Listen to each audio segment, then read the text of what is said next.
Welcome back to This Week. Time now to get the views of our media and political experts, MMA creative Vice President Mike Kopp, also a Democratic Operative, and Syndicated talk show host Steve Gill. Welcome, gentlemen. Nice to see you both. Let's talk a little bit about the national story going on first. The President brokering a deal with Republicans over unemployment benefits versus tax cuts for the wealthy. Republicans seem to be pleased with the deal if it gets through. Democrats not pleased with the deal, and we don't know if it's going to happen or not. Well, in my opinion, I think the president caved in too quickly. I think he had the moral high ground on this issue. While I understand his sentiment that we need to move on because these unemployment benefits are running out, I think he had an opportunity to show some strong leadership for Democrats, which is what they need right now since they're in the minority. You know, if the Democrats had been that adamant about passing and doing these things, they had huge majorities in the Senate and in the House 6 months ago. They could have passed budgets. They could have done all this stuff then. They got to the end of the time, and they failed to recognize that the election November 2nd produced a net gain of 63 seats for the Republicans in the House. Nancy Pelosi still hasn't come to grips with that. And while they say that they get that the American people are concerned about jobs and the economy, they're talking about don't ask, don't tell, and the DREAM Act, and all the sort of stuff that has nothing to do with putting America back to work.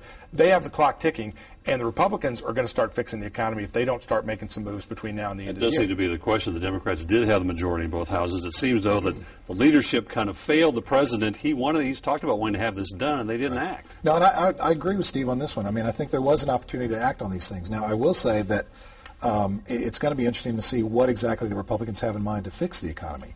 It's one thing to be on the outside complaining and throwing rocks at the House. It's another thing to be in there trying to fix it. And so far we haven't seen any concrete proposals that are unique or different about how they're going to fix it. Well, part of it, though, is that you've got the Republicans who don't control the operation. They will have a majority in the House. They are still in a severe minority in the Senate, and the Democrats still control the White House. The onus is still on the Democrats to fix the economy. And what we do know is that their plans have failed and failed miserably. All those shovel-ready jobs that the president promised 2 years ago, turns out that now he admits there's no such thing as shovel-ready jobs. So I think the Republicans, whatever they offer, will be better than what we've seen the last 2 years. If this doesn't happen by the end of the year, by the 20th, when inauguration happens and the new Congress takes effect, as Steve said, 4 more Republicans are coming into office, isn't it going to be even harder for the president to get these unemployment benefits retroactive past then? Well, that's true. At the same time, though, I think he's got the moral high ground on that issue. I think it's going to be hard for Republicans to come in and say to those Americans who are suffering that need that unemployment benefits until they get back to work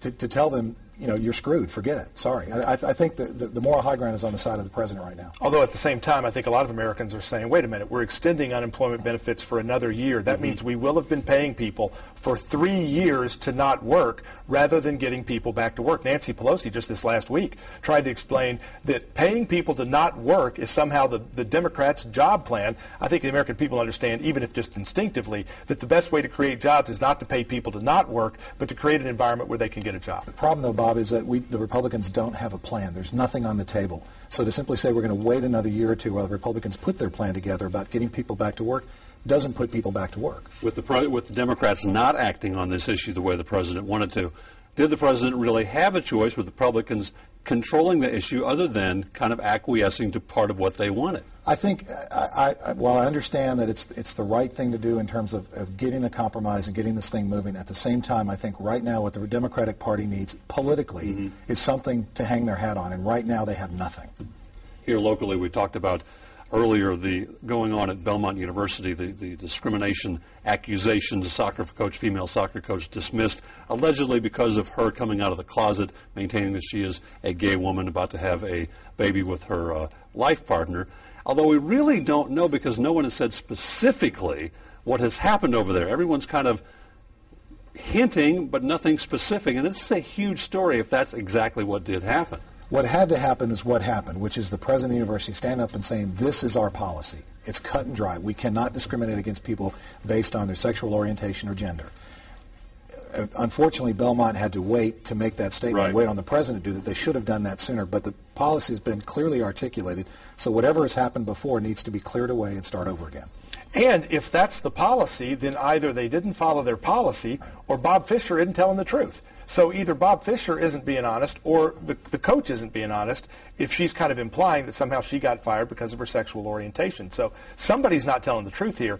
And unfortunately for both sides, eventually the truth's going to come out. That's the question, too, because no one is giving specifics. Now, maybe it's because of legal technicalities. Maybe a deal has been cut, checks have changed hands. We don't know that. But this is a serious accusation that she is not confirming or denying. She's saying something happened. They're not confirming or denying.